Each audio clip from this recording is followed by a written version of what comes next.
ফরজ নামাজের খোঁজ থাকে না, তাহাজ্জুদের নামাজ পড়ে তারা ভোট কেন্দ্রে আসতে চায়, তাদের পরিকল্পনা কি বাংলাদেশের মানুষ জানে? আগামীকাল ইলেকশন কমিশন ঘেরাও হবে। আমরা এতদিন কিছু বলি নাই, সব সহ্য করে গিয়েছি। ইলেকশনের দ্বার প্রান্তে এসে, ইলেকশনের প্রাক্কালে এসে এই ধরনের ভোট কারচুপি, মিডিয়াকে ব্ল্যাক আউট করে দেওয়া হবে, মানুষের কণ্ঠস্বর, মানুষের তথ্য অধিকারকে রোধ করে দেওয়া হবে। এই ধরনের কোন আইন করা হলে সেই আইন মেনে নেওয়া হবে না ইনশাআল্লাহ। আমাদের প্রতিনিধিরা আজকে ইলেকশন কমিশনে যাচ্ছে। ইলেকশন কমিশনকে বলছি, এতদিন যা করেছেন 12ই ফেব্রুয়ারি যদি কোনো ধরনের পক্ষপাতিত্ব করার পরিকল্পনা থাকে, ফ্যাসিস্ট আমলের ইলেকশন কমিশনের যেই পরিণতি হয়েছিল তার থেকেও ভয়াবহ পরিণতি হবে এই ইলেকশন কমিশনে।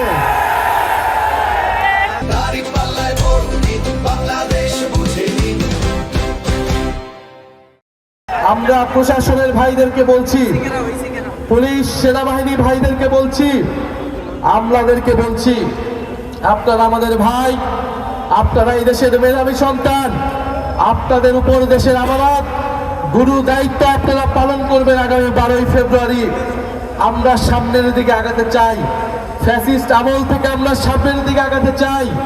আমরা আশা করব আপনারা দেশের গুরুত্বপূর্ণ এই দায়িত্ব নিরপেক্ষভাবে পালন করবেন, বাংলাদেশের জনগণের অধিকার রক্ষা করবেন, গণতন্ত্রকে নিশ্চিত করবেন। মনে রাখবেন, গণ অভ্যুত্থানের হাজারো শহীদের, হাজারো মানুষের রক্তের উপরে দিয়ে এই নির্বাচন হচ্ছে। এর সাথে বিশ্বাসঘাতকতা করলে বাংলাদেশের মানুষ আপনাদের কোনোদিন ক্ষমা করবে না, করবে না, করবে না। মোহাম্মদপুরবাসী প্রস্তুত থাকেন। ফজর ওয়াক্তে এসে যারা ফরজ নামাজের খোঁজ থাকে না, তাহাজ্জুদের নামাজ পড়ে তারা ভোট কেন্দ্রে আসতে চায়, তাদের পরিকল্পনা কি বাংলাদেশের মানুষ জানে? আমরা ইনশাআল্লাহ থাকবো, ভোট কেন্দ্রে থাকবো।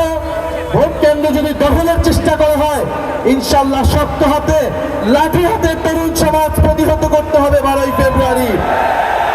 আর এই মোহাম্মদপুরবাসী রিক্সা মার্কাকে জয়যুক্ত করে, ফ্যাসিবাদ বিরোধী কারা নির্যাতিত আলেমকে জয়যুক্ত করে ইসলামের পক্ষে ভোট দিবেন। গণ অভ্যুত্থানের পক্ষে, সংস্কারের পক্ষে ভোট দিয়ে আল্লামা মামুনুল হককে আপনারা আগামী সংসদে পাঠাবেন। আমরা ইনসাফের পক্ষে, দুর্নীতির বিপক্ষে, সংস্কারের পক্ষে, আধিপত্যবাদের বিপক্ষে নতুন বাংলাদেশ প্রতিষ্ঠা করবো ইনশাআল্লাহ।